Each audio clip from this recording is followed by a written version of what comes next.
Saudi அரேபியாவின் Riyadh தொலாயா முகாமில் இலங்கை பணிப்பெண் ஒருவர் சந்தேகத்திற்கிடமான முறையில் உயிரிழந்தமை தொடர்பில் விசாரணைகளை மேற்கொள்ள உள்ளதாக சவுதிக்கான இலங்கை தூதரகம் தெரிவித்துள்ளது. ரியாத் தொலாயா முகாமின் 6ஆம் இலக்க எக்ஷிட் முகாமில் தங்கியிருந்த இலங்கை பணிப்பெண் ஒருவரை உயிரிழந்துள்ளார். ஹட்டன் மஸ்கெலியாவைச் சேர்ந்த 39 வயதான பழனியாண்டி கற்பகவள்ளி என்ற பெண்ணை இவ்வாறு உயிரிழந்துள்ளதாக தெரிவிக்கப்பட்டுள்ளது. 3 பிள்ளைகளின் தாயான குறித்த பெண் கடந்த வருடம் அக்டோபர் மாதம் கொழும்பில் உள்ள வெளிநாட்டு வேலைவாய்ப்பு முகவர் நிலையம் ஒன்றினூடாக சவுதிக்கு சென்றுள்ளார்.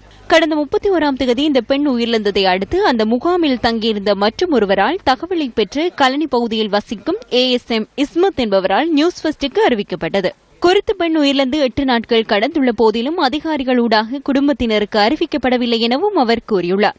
போன மாசம் 26ஆம் தேதி எங்களுக்கு கால் எடுத்து சொன்னாங்க, இல்லாம எங்களை அடிக்கிறாங்க, தும்புக்கொட்டை கம்பளை அடிக்கிறாங்க, அம்மா கம்பியை பழுக்க வச்சு சுட போறாங்க. எனக்கு ஒன்றும் தெரியல. அந்த மாதிரி ஓடுனேன், ஒரு வீட்டில் போயிட்டு ஒண்டிட்டேன். அவங்க பிடிச்சி கூட்டிகிட்டு வந்து என்ன திரும்ப இங்கேயே அடிக்கிறாங்க அம்மா அப்படின்னு சொல்லி அவங்க சொன்னாங்க. ஒலாயா முகாமில் உயிரிழந்த பழனியாண்டி கற்பகவள்ளி தொடர்பில் விசாரணைகளை முன்னெடுக்க உள்ளதாக சவுதிக்கான இலங்கை தூதுவர் அஸ்மி தாசிம் குறிப்பிட்டுள்ளார். எவ்வாறாயினும் மரணத்திற்கான சரியான பதிலை வழங்க வேண்டும் எனவும் சடலத்தை நாட்டிற்கு கொண்டுவர நடவடிக்கை எடுக்க வேண்டும் எனவும் உறவினர்கள் கோரிக்கை விடுக்கின்றனர். அவங்களுக்கு தேவைப்பட்ட சாமான வாங்கி வைக்கிறேன்னு சொன்னாங்க.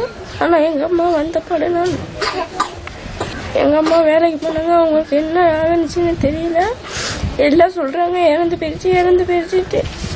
படிச்சு பெரிய ஆள வர சொன்னாங்க. தேவைப்பட்டதெல்லாம் வாங்கி தரேனாங்க. எங்க அம்மா இருக்காங்களா என்னன்னு தெரியல. எங்க அம்மா உயிரோட இருந்தா எங்களுக்கு பாக்குறது, எங்களுக்கு பேசுறது இல்லாட்டி எங்க அம்மாட்டே